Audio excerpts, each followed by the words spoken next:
मेरा 18 साल का भतीजा हमारे घर आया। तब से मुझे वह बार बार हमारे बेडरूम की ओर झांकते हुए दिखाई दे रहा था।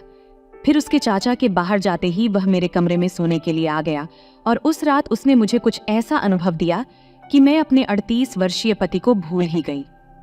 उस 18 साल के लड़के ने सुबह तक लगातार मुझे मेरी नानी याद दिला दी। नमस्ते दोस्तों, आज की इस कहानी में आपका स्वागत है। मेरा नाम रेशमा है और मैं शादीशुदा हूँ। मेरे पति का नाम अरुण है। दोस्तों, मेरे पति को समाज सेवा करने की बड़ी आदत थी। इसी आदत के चलते उन्होंने आज एक 18 वर्षीय लड़के को घर में ले आए थे। वह लड़का देखने में समझदार और होशियार लग रहा था। उसके हमारे घर में होने से मुझे कोई फर्क नहीं पड़ता था, परंतु वह हमारे घर में क्यों आया था, यही सबसे बड़ा सवाल था। जैसे ही वह आया, मेरे पति ने उसे बाहर सोफे पर बैठाया। तब मैं अपने पति को थोड़ा गुस्से में देख रही थी, लेकिन तब मेरे पति अरुण उस लड़के के सामने मुझसे कुछ न कहकर मेरा हाथ पकड़कर मुझे किचन में ले आए। जैसे ही हम किचन में पहुंचे, मेरे सवाल करना शुरू करने से पहले ही अरुण ने खुद ही बोलना शुरू कर दिया। उसने कहा, रेशमा, बाहर जो लड़का आया है उसका नाम प्रभात है। प्रभात मेरे दोस्त का बेटा है। उसके माता पिता कुछ दिनों के लिए गांव गए हैं, इसीलिए मेरे दोस्त ने उसे मेरे पास छोड़ दिया है। अब अगले 2 सप्ताह तक प्रभात हमारे साथ ही रहेगा। तुम्हें उसके यहाँ रहने से कोई परेशानी तो नहीं? तब अरुण की बात सुनकर मैं उस पर चिढ़ गई। मैंने कहा, बस यही बाकी था। अपने घर में बच्चों की देखभाल करने के बजाय अब मैं दूसरों के बच्चों की देखभाल करने बैठ गई हूँ। एक काम करो, घर के बाहर एक बोर्ड लगा दो और उस पर लिख दो, यहाँ बच्चे देखे जाते हैं, ताकि मुझे उस काम के कुछ पैसे तो मिले। मेरा गुस्सा देखकर अरुण मुझे समझाने लगा। उसने कहा, रेशमा, थोड़ा शांत हो जाओ। तुम इतनी परेशान क्यों हो रही हो? इससे पहले भी मैंने कितने बच्चों को घर पर रहने दिया है। कभी कभी मैं तुमसे ज्यादा टिफिन बनाने के लिए कहता हूँ, लेकिन किसी को घर में रहने के लिए लाया हूँ क्या? इस बार मेरे दोस्त को बहुत मजबूरी में अपने गांव जाना पड़ा है। उसका लव मैरिज हुआ था, इसलिए उसके घर वालों ने उसका शादी स्वीकार नहीं किया। खासकर प्रभात उसकी पत्नी की पहली शादी का बेटा है। अगर वह उसे लेकर अपने गाँव गया होता तो उसे घर में घुसने भी नहीं दिया जाता, इसलिए उसने उसे यहाँ छोड़ दिया है। ये बस कुछ दिनों की बात है। प्लीज मेरे लिए इतना तो कर दो। मेरा दोस्त मेरा सीनियर भी है। अगर मैं उसका इतना काम कर दूंगा तो वह मेरे प्रमोशन के लिए बॉस से बात करेगा। एक बार मेरा प्रमोशन और वेतन बढ़ जाए तो तुम्हारा रानी वाला हार पक्का। मेरे पति ने मुझे रानी हार का लालच दिया, जिससे मैं उस लड़के को घर में रखने के लिए राजी हो गई। पिछले 5 साल से मैं रानी हार के लिए अपने पति के पीछे पड़ी हुई थी। मेरी जेठानी जब भी किसी कार्यक्रम में मुझसे मिलती तो अपने गहने दिखाकर मुझे नीचा दिखाती थी। मेरे पास सिर्फ शादी के कुछ गहने थे, पर मुझे भी एक सुंदर रानी हार पहनकर हमारी संपन्नता को दिखाना था। अगर उस लड़के की देखभाल करने से मेरे पति का प्रमोशन और वेतन बढ़ रहा था तो मुझे इस काम में कोई आपत्ति नहीं थी। मुझे तो बस अपने पति की तरक्की देखनी थी। तब मैंने अरुण से कहा, ठीक है, रहने दो उस लड़के को यहाँ। मेरा जवाब सुनकर अरुण खुश हो गया। उसने कहा, अब जल्दी से मुझे अपने हाथ की अच्छी अदरक वाली चाय ला कर दो और प्रभात के लिए दूध। मैं अरुण की बात मानते हुए चाय और दूध बनाने लगी। तब अरुण किचन से बाहर चला गया। कुछ ही देर में मैं चाय और चॉकलेट दूध लेकर हॉल में गई। तब प्रभात एक ही जगह बैठा था। लड़का बहुत गुणी था। उसे देखते ही मैंने मुस्कुराते हुए उसे वह चॉकलेट दूध दिया। शायद वह बहुत भूखा था, इसीलिए उसने सिर्फ मिनट भर में सारा दूध खत्म कर दिया। दूध खत्म करते ही उसने कहा, आंटी, आपके हाथों में तो बहुत स्वाद है। उस लड़के की तारीफ सुनकर मुझे बहुत अच्छा लगा। उसकी तारीफ सुनकर मुझे और भी गर्व महसूस हुआ। मैंने उससे कहा, अगर तुम्हें और चॉकलेट दूध चाहिए तो बता देना, मैं तुरंत ले आऊंगी। तब उसने ना में सिर हिला दिया। हम बात कर ही रहे थे कि अरुण पीछे से आकर बोला, अरे वाह, तुम्हारा तो अच्छा तालमेल भी हो गया है। फिर अरुण चाय का कप लेकर मेरे पास बैठ गया। उसने कहा, प्रभात, तुम मुझे तो जानते हो, लेकिन अपनी आंटी से आज पहली बार मिल रहे हो। ये मेरी पत्नी है। रेशमा, जो कुछ चाहिए तुम अपनी आंटी से बिना संकोच कह देना। यहाँ तुम अपना घर समझकर रहना। प्रभात ने अरुण की बात पर सहमति जताई। फिर कुछ ही देर में हम रात के खाने के लिए बैठ गए। रात का खाना खत्म होने के बाद अरुण हमेशा की तरह अपने कमरे में सोने चला गया। मैं किचन में बर्तन धो रही थी कि अचानक पीछे से मेरे हाथ पर किसी का हाथ आया। उस स्पर्श से मैं एकदम चौंक गई। पीछे मुड़कर देखा तो प्रभात खड़ा था। उसे देखते ही मैंने कहा, अरे प्रभात, अचानक यहाँ कैसे? फिर मैंने उससे पूछा, तुम्हें कुछ चाहिए था क्या? मेरे सवाल करने के बाद भी प्रभात ने तुरंत जवाब नहीं दिया। वह मुझे खतरनाक नज़रों से देख रहा था। तब मैंने उसके कंधे पर हाथ रखकर कहा, तुम्हें कुछ चाहिए था क्या? तुम यहाँ क्यों आए हो? इस पर वह बोला, मैं आपकी मदद करने के लिए यहाँ आया हूँ। मैं देख रहा हूँ कि घर का सारा काम आप अकेले ही कर रही हैं। क्या अंकल आपको किसी काम में मदद नहीं करते? तब मैंने जवाब दिया, नहीं, अरुण मुझे किसी काम में मदद नहीं करता। उसके अनुसार घर का काम महिलाओं का होता है।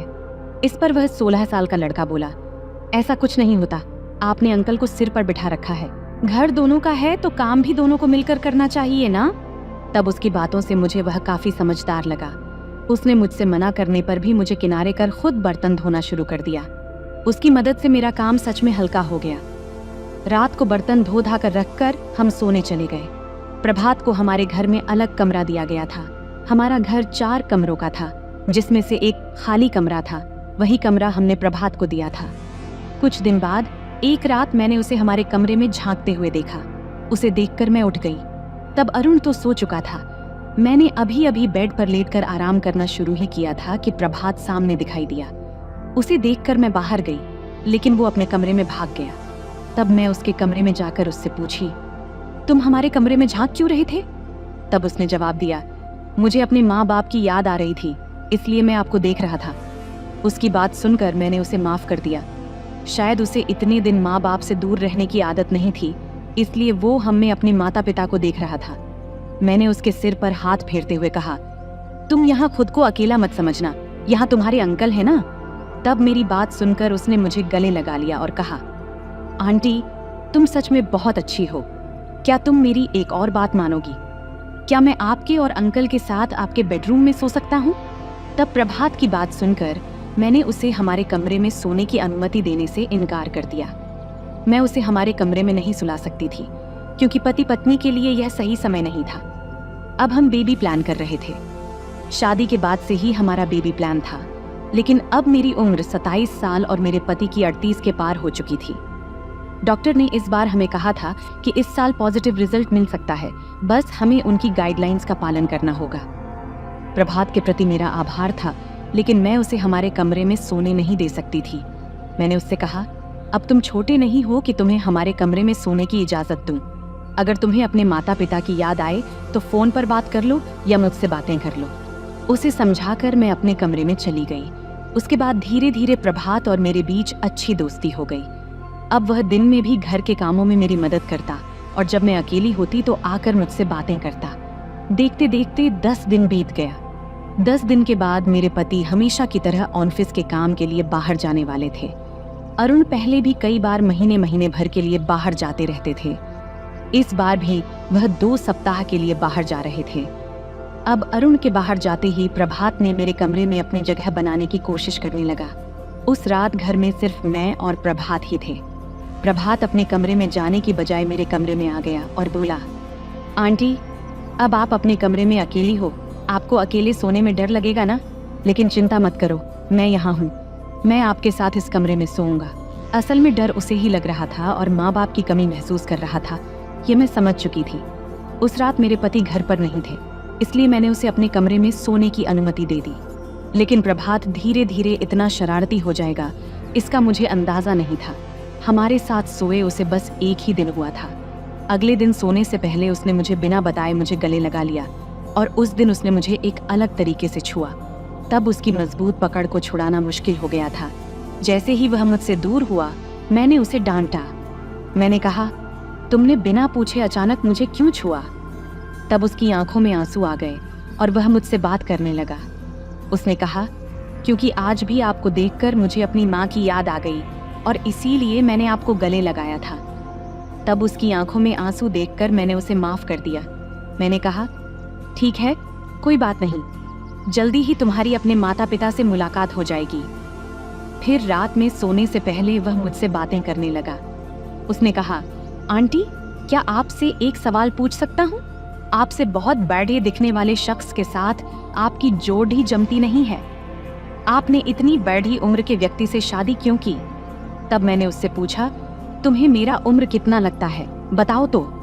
तब उसने कहा, आपकी उम्र करीब 23 साल होगी। उसका जवाब सुनकर पहले तो मैं जोर से हंसी और फिर उससे बोली, मैं उतनी छोटी नहीं हूँ जितना तुम सोच रहे हो। मेरी उम्र अभी 27 साल है। तुम्हारे अंकल भी अब 38 के पार हैं। मैं पापा गरीब हैं और मेरी अभी 3 बहनें शादी करने योग्य है। इसलिए जो लाड़का उन्हें मिला उससे मेरी शादी करवा दी। जो मेरे नसीब में था वही मुझे मिला। तब मैं गौर कर रही थी कि मेरे पति के बाहर जाते ही प्रभात का बर्ताव थोड़ा बदल सा गया है। उसने मेरे लिए शॉपिंग शुरू कर दिया। वो हर एक दिन बाद उसने अचानक मेरे लिए ऑनलाइन एक सुंदर ड्रेस मंगवाकर मुझे सरप्राइज देने लगा। ड्रेस देखकर मैंने कहा, तुम्हारे ख्यालों में जितनी नाजुक हूँ उतनी नहीं हूँ। इस उम्र में ऐसे कपड़े मुझ पर जमेंगे नहीं। लेकिन वह मानने को तैयार नहीं था। उसने कहा, एक बार ट्राई तो करो। तब उसने मेरे लिए एक प्यारा सा 1 पीस स्कूल गर्ल जैसी टॉप मंगवाया था। उसके कहने पर मैंने पहन लिया। ड्रेस पहनने के बाद खुद को देखकर मैं भी हैरान थी कि मैं उसमें सच में बहुत अच्छी लग रही थी। जैसे ही मैं प्रभात के सामने गई, वह मुझे देखता ही रह गया। उसने मेरे बालों में हाथ फेरते हुए मेरी खूबसूरती की तारीफ किया और कहा, आंटी, आप सच में बहुत सुंदर हैं। मैं अभी भी कहता हूँ कि अंकल आपके लिए जरा भी मेल नहीं खाते। आप उनसे कहीं ज्यादा सुंदर हैं। तब प्रभात अपनी उम्र से अधिक बोल रहा था। मैंने कहा, क्या तुम्हें मेरे पति के सामने मुझे पसंद करने में डर नहीं लगता? अगर मैंने तुम्हें यहाँ से निकाल दिया तो? यह सुनकर वह शांत हो गया और कहा, अगर मेरी बातों से आपको बुरा लगा हो तो माफ कर दीजिए। उसी रात वह कमरे में 2 गिलास दूध लेकर आया। उसने कहा, आंटी, सुबह। मैंने जो कहा वह शायद मुझे नहीं कहना चाहिए था। आगे उसने कहा, आपको मेरे लिए चॉकलेट दूध बनाने में बहुत मेहनत लगती है, तो आज मैंने खुद अपने हाथों से चॉकलेट दूध बनाया है। कृपया करके इसे माफ करने के तौर पर स्वीकार कर लीजिए। तब उसकी विनती सुनकर मैं मुस्कुराई और उसकी बनाई हुई चॉकलेट दूध स्वीकार कर लिया। उसके बाद हम सोने चले गए। अगले कुछ दिन ऐसे ही गुजरे। रात में सोते समय मुझे महसूस होता कि कोई मेरे बालों में हाथ फेर रहा है, लेकिन मैंने कभी आंखें खोलकर देखने की कोशिश नहीं की कि कौन है। फिर धीरे धीरे मैंने अपने शरीर में कुछ बदलाव महसूस किए। सुबह उठते समय मुझे पेट में दर्द भी महसूस होने लगा। मैं तो कहूंगी, कभी कभी पूरे दिन ही पेट में दर्द रहता था। जब भी मैं थोड़ी बीमार होती, प्रभात घर के कामों में मेरी मदद करने लगता था। 1-2 बार मैंने प्रभात से कहा था कि मेरे पेट में दर्द हो रहा है और मुझे अस्पताल जाना चाहिए, लेकिन उसने कहा कि ऐसे हल्के फुल्के दर्द के लिए अस्पताल में भर्ती होने का कोई मतलब नहीं है। मैं भी इसे साधारण दर्द समझकर अस्पताल नहीं गई। कुछ दिनों बाद अचानक बड़ी भाभी घर आईं। भाभी घर आने के बाद से ही प्रभात के साथ थोड़ा सख्त व्यवहार करने लगी। उन्हें उस पर ऐसा कौन सा शक हो गया था, ये मुझे समझ नहीं आया। फिर 5 दिन रुककर जब वो अपने घर वापस जा रही थी, तो जाते समय उन्होंने मुझसे कहा, रेशमा, मैं तुम्हें एक महत्वपूर्ण बात बताना चाहती हूँ। जितनी जल्दी हो सके इस लड़के को यहाँ से बाहर निकालो, क्योंकि मुझे ये लड़का साधारण नहीं लगता। कल रात मैंने तुम्हारे कमरे में देखा था कि ये तुम्हारे बालों में हाथ फेर रहा था। तुम इस अनजान लड़के पर विश्वास कर उसे अपने कमरे में सोने की अनुमति दे रही हो, ये मुझे सही नहीं लग रहा। जल्द से जल्द इस लड़के को उसके घर छोड़ दो और आज के बाद किसी को भी अपने घर में शरण मत देना। भाभी पहली बार मुझे कुछ समझा कर गई थी। हर रात मुझे अपने बालों में किसी का हाथ फेरने का आभास तो हो ही रहा था। इसका मतलब था कि प्रभात मेरे साथ कुछ कर रहा था। उसके मेरे कमरे में आने के बाद से ही मेरे पेट में दर्द शुरू हुआ था। भाभी के जाने के बाद मैं और सतर्क हो गई। रात को जब वो रसोई में चाय बनाने गया, तब भी मैं उस पर नजर रख रही थी। उसने मेरी दवाई में कुछ मिलाया। वो मुझे क्या दवा दे रहा था मुझे नहीं पता था। वो रोज की तरह दूध लेकर कमरे में आया। तब मैंने पहले से ही गहरी नींद में होने का नाटक किया। मैं सोचती थी कि ये 18 साल का लड़का साधारण और मासूम है, पर वो बहुत समझदार और चालाक निकला। अब मेरे पति को घर से गए 10 दिन से ज्यादा हो गए थे। हर दिन फोन पर वो यही कहते थे कि 3-4 दिन में आ जाऊंगा। उस दिन भी मैंने उन्हें फोन करके कहा, तुम जल्दी घर आओ, नहीं तो मैं तुम्हारे दोस्त के बेटे को यहाँ से निकाल दूंगी। मेरी ये धमकी सुनते ही अरुण अगले दिन सुबह सुबह घर पहुंच गया। उसकी हालत काफी थकी हुई लग रही थी। सफर में थकना स्वाभाविक था, ये तो मुझे भी पता था। उसके आते ही मैं उससे बात करने कमरे में चली गई, लेकिन मुझसे पहले ही अरुण ने बोलना शुरू किया, तुम्हारे कल के फोन से पहले मेरे दोस्त का फोन आया था। प्रभात के पिता उसे गोद देने की सोच रहे हैं। वैसे भी मैंने अब ये उम्मीद छोड़ दी है कि हमें अपना बच्चा होगा। कुछ दिनों से प्रभात हमारे साथ अच्छे से घुल मिल गया है। अगर हम उसे गोद ले लें तो। तब मैंने अरुण को साफ मना कर दिया। मैंने कहा, तुम इस तरह के लड़के को गोद लेने का ख्याल भी मत रखना। प्रभात साधारण लड़का नहीं है। मुझे उससे जुड़ी बहुत जरूरी बातें तुमसे करनी हैं। और तुमने ये उम्मीद क्यों छोड़ दी कि हमें कभी अपना बच्चा नहीं होगा? मुझे खुशी है कि मैं गर्भवती हूँ और तुम्हें ये बात एक सरप्राइज के तौर पर बताना चाहती थी, लेकिन इस लड़के ने हमारे सभी प्लान को बर्बाद कर दिया। भाभी के आने से मुझे इस लड़के की असलियत का पता चला। मेरी बात सुनकर अरुण हैरान हो गया। प्रभात मुझे रोज चॉकलेट दूध में एक ऐसी दवा मिलाकर दे रहा था जिससे मैं कभी माँ नहीं बन सकूं। लेकिन मेरा नसीब अच्छा था कि पूरी दवा लेने से पहले ही सारा सच मेरे सामने आ गया। मैंने वो दवा की बोतल अपने पति को दिखाई जिसे प्रभात ने किचन में छिपा रखा था। वो देखते ही अरुण गुस्से में प्रभात के कमरे में गए। ये देखने के लिए कि वह उसे क्या डांट रहा है, मैं भी उसके पीछे चली गई। तब अरुण ने गुस्से में कमरे का दरवाजा जोर से बंद किया, लेकिन उससे दरवाजा लॉक नहीं हुआ। उस वक्त प्रभात और अरुण के बीच जो बातें मैंने सुनी, उन्हें सुनकर तो मेरे पैरों तले जमीन ही खिसक गई थी। कल जेठानी प्रभात को देखकर इतनी क्यों उदास हो गई थी और अरुण क्यों उसके बारे में इतनी सहानुभूति दिखा रहा था, ये मुझे उन दोनों की बातें सुनकर समझ आ गया। तभी मैं उन दोनों की बातें सुनकर तुरंत उस कमरे में चली गई। मुझे देखकर अरुण घबरा गया। वह बोला, रेशमा तुम यहाँ? तब मैं उसके पास जाकर उसकी कॉलर पकड़कर उससे बोली, तूने जो भी कहानी अपने दोस्त के नाम पर मेरे सामने सुनाई थी वो सब झूठ था। ये लड़का तेरी पहली पत्नी का बेटा है। तेरा पहले से ही विवाह हुआ था और तेरा इतना बड़ा बेटा होने के बाद भी तूने मुझसे शादी क्यों की? अब मेरे पेट में तेरा बच्चा है।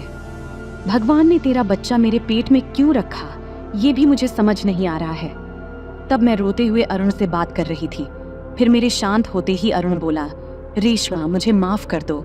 कॉलेज के समय में मेरा एक लड़की से प्रेम था, लेकिन वह लड़की एक बंजारन की बेटी थी, इसलिए मेरे परिवार ने उसे स्वीकार नहीं किया। लेकिन एक दिन हमें पता चला कि हमारे प्रेम का प्रतीक इस दुनिया में आने वाला है। तब मैंने चुपके से मंदिर में जाकर अपनी प्रेमिका से शादी कर ली थी। प्रभात मेरा ही बेटा है। मेरे विवाह और इस बच्चे के बारे में जब घर वालों को पता चला तो मेरे पिता मेरी वजह से अपनी जान देने पर उतारू हो गए थे। मैं नहीं चाहता था कि मेरी वजह से घर वालों को कोई परेशानी हो, इसलिए मैंने पिता से वादा किया कि मैं उस लड़की से कोई संबंध नहीं रखूंगा। लेकिन मैं उसे भूल नहीं सका। मैं घर में शादी न करने के बहाने बनाता रहा, लेकिन एक दिन फिर पिता ने जान देने की धमकी देकर अपनी पसंद की लड़की यानी तुमसे मेरी शादी करवा दी। अब जब जब मैं काम के बहाने बाहर जाता था तो मैं अपनी प्रेमिका के पास जाता था। अब प्रभात की माँ अस्पताल में भर्ती है और वह जीवन और मृत्यु के बीच जूझ रही है। प्रभात को देखने वाला कोई नहीं था, इसलिए मैं उसे यहाँ ले आया। मैंने उसे मना किया था कि वह तुमसे कुछ न कहे। तुमसे मिलने के बाद प्रभात को यह गलत फहमी हो गई कि तुम्हारी वजह से मैं उससे और उसकी माँ से दूरी बना रहा हूँ, और इसी गुस्से में उसने तुम्हें वह दवा देना शुरू कर दिया था। इसमें मेरी ही गलती है। तुम मुझे जो भी सजा दोगी मैं उसे सहने के लिए तैयार हूँ। तब अरुण ने गलती की थी, लेकिन अब मेरे लिए स्थिति ऐसी थी कि मुझे हर तरफ मुश्किलें ही दिख रही थीं। मेरे पेट में उसका बच्चा था, इसलिए अगर मैं उसे छोड़ देती तो मेरा बच्चा बिना पिता के रह जाता, और यह मैं नहीं चाहती थी, क्योंकि मुझे एक पिता का प्यार क्या होता, उसका साथ क्या होता है, यह पता था। लेकिन प्रभात ने मेरे साथ जो करने की कोशिश किया, उसके बाद मैं उसे गोद लेने का सोच भी नहीं सकती थी, और अरुण के साथ भी एक मिनट नहीं रहना चाहती थी। इसलिए मैं अपने मायके चली गई। कुछ दिनों बाद अरुण और प्रभात दोनों ही मुझे मायके लेने आए। तब प्रभात मुझसे माफी मांगने लगा। वह कहने लगा, माँ, मेरी जन्म देने वाली माँ मुझे इस दुनिया में अकेला छोड़कर चली गई, लेकिन अब तुम मुझे अकेला मत छोड़ो। मुझसे जो हुआ वह बहुत गलत था, लेकिन अपने बेटे को प्लीज एक मौका दो। तब प्रभात को अपनी गलती का एहसास हो चुका था। मुझे उस समय यह सोचकर बुरा लग रहा था कि उसकी माँ उससे दूर चली गई थी। मैं खुद माँ बनने वाली थी, इसलिए मैं उसकी तकलीफ को समझ सकती थी, लेकिन मेरा दिल अरुण को माफ करने के लिए तैयार नहीं था, इसलिए मैं उसके साथ ससुराल नहीं गई।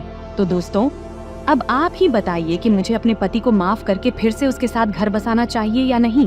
तो दोस्तों, आज की कहानी में इतना ही। अब आपको ये कहानी कैसी लगी कमेंट करके जरूर बताएं। अगर आपको ये कहानी पसंद आई हो तो इसे लाइक करें और अपने दोस्तों के साथ शेयर करें। आगे भी ऐसी ही रोमांचक कहानियों के लिए हमारे चैनल को सब्सक्राइब करें और बेल आइकन दबाना न भूलें, ताकि आप हमारी कोई भी कहानी मिस न करें। धन्यवाद।